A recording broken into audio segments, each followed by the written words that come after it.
Europe just turned a dead coal mine into a 100 megawatt gravity battery, and almost nobody outside the industry has heard of it. Wait, a coal mine as a battery? That sounds like Europe is copying China's gravity tower, but hiding it underground. China proved the tower idea works by lifting and dropping giant blocks to store renewable power. Now Europe is betting on mine shafts and cranes to solve a very different set of problems. So this is a gravity war. Towers in China, tunnels in Europe, all racing to fix the same grid headache. Before we dive underground, here's the short version. The EU needs huge amounts of long-duration storage to hit its Fit for 55 target, cutting emissions at least 55% by 2030, and to deliver its Repower EU plan to get off Russian fossil fuels. And lithium batteries alone can't cover every cloudy, windless night when solar and wind collapse for hours or days. That's where gravity storage comes in, using height instead of chemistry, to back up renewables for multi-hour stretches without relying on rare earth metals or accepting fast degradation. Okay, show me how Europe is quietly turning old mines into underground batteries. But first, you watching this, like this video and subscribe our channel. This helps us make more contents like this. All right then. In China, companies like Energy Vault built gravity towers that stack heavy blocks. When power is cheap, motors lift the blocks, and when the grid needs energy, those blocks are lowered and the motors flip into generators. So you're literally charging the grid by lifting rocks and cashing out by dropping them. We broke down that tower story in a previous video. If you want the full China angle, watch our Gravity Tower episode after this one. But today's twist is how Europe took the same physics and pushed it underground.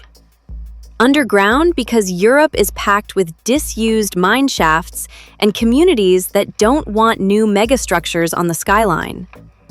A recent study found abandoned mine shafts worldwide could store up to around 70 terawatt-hours of energy as gravity batteries, with roughly 550 gigawatt-hours of that potential sitting in Europe alone. So instead of building new towers on fresh land, Europe can recycle old mines into batteries and avoid new land conflicts.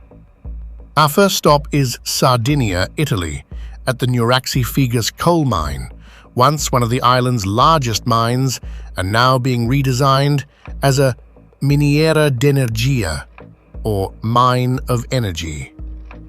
This is the one where Energy Vault teams up with a regional coal company called Carbosulcis to build a hybrid gravity plus battery system, right? Exactly. Energy Vault and Carbosulcis plan a 100 megawatt hybrid energy storage system, mixing about 20 megawatts of EV zero gravity storage with roughly 80 megawatts of lithium-ion batteries. And the trick is using the existing 500-meter deep mine shafts as the vertical drop. No new mountain reservoirs, no giant new tower. Gravity modules and pumped hydro elements go underground, while the battery packs sit above ground, all orchestrated by Energy Vault's Vault OS software to stabilize Sardinia's grid. That sounds almost like a carbon-free technology hub rising out of a retired coal industry. That's precisely the goal. The Sardinian government wants the site to become a clean energy hub that replaces coal jobs with grid balancing work and local industry powered by renewables. So, on paper, this hits EU policy on 3 fronts: phasing out coal, supporting renewables under Fit for 55, and adding firm storage to repower EU's push for energy independence. Permits and grid contracts will decide the final timelines, but Energy Vault expects the underground gravity prototype to be tested around 2025, with full build-out later in the decade. And because gravity doesn't degrade like lithium, the mineshaft battery could keep cycling for decades with stable performance, complementing the faster-aging battery modules. Our second gravity bet sits 1,400 meters beneath Finland, in the Pyhäsalmi mine near the town of Pyhäjärvi, once Europe's deepest zinc and copper mine.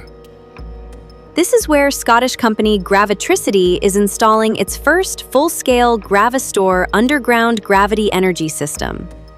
Gravitricity's design is simple but powerful. Heavy weights, up to thousands of tons, are winched up an auxiliary shaft when wind or solar produce excess power, then dropped to spin the winches as generators when the grid needs energy. So instead of water in a dam, they're swinging giant weights in a pit.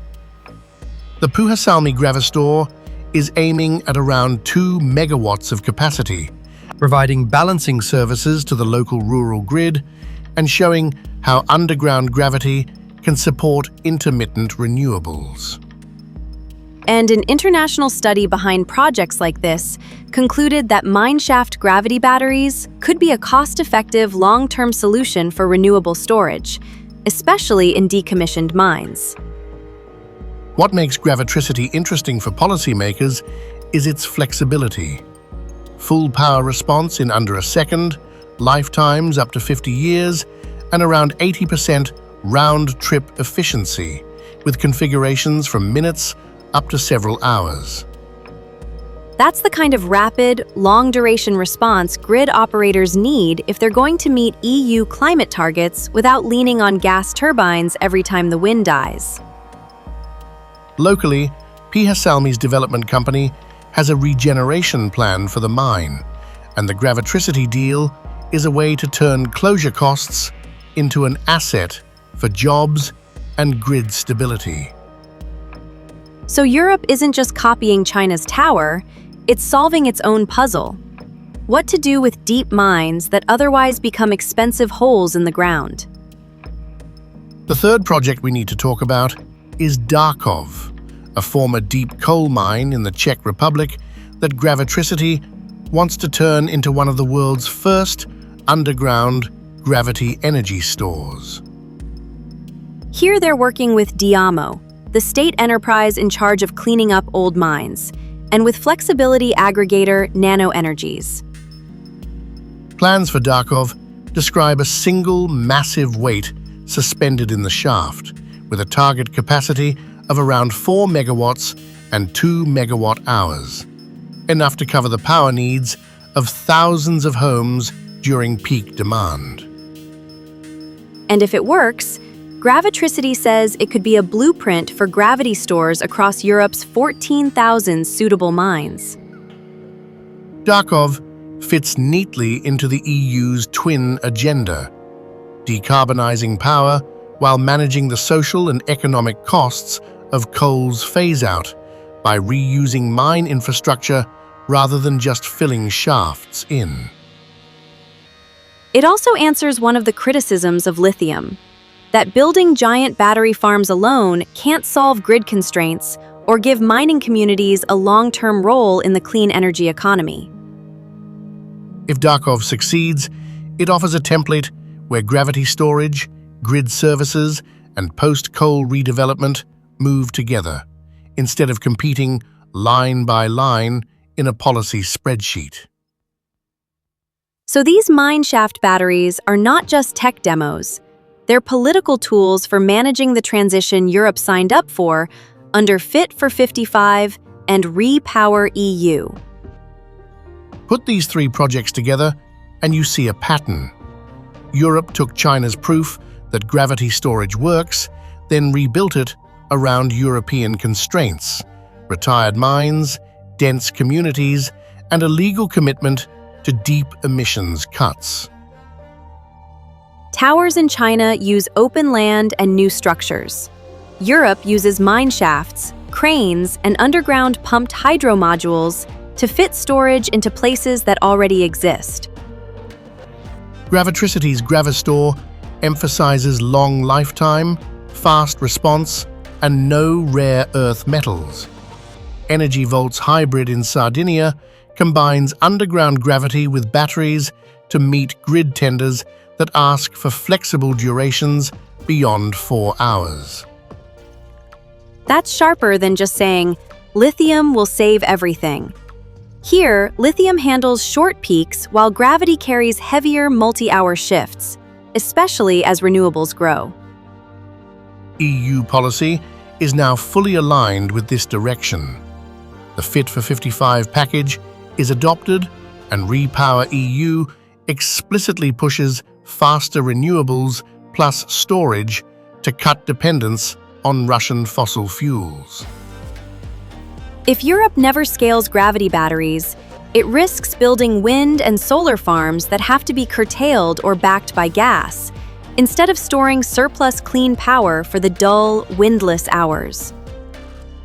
But if projects like Miniera d'Energia, Salmi, and Darkov become commercial, gravity batteries turn from weird physics experiments into one of the few tools that can back up renewables for decades without rare earth supply chains or fast chemical aging.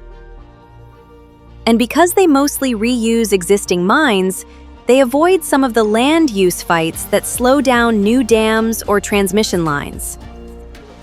So yes, Europe is copying China's gravity playbook, but not by building identical towers. It's translating the same physics into mine shafts, hybrid hubs, and policy-driven storage tenders.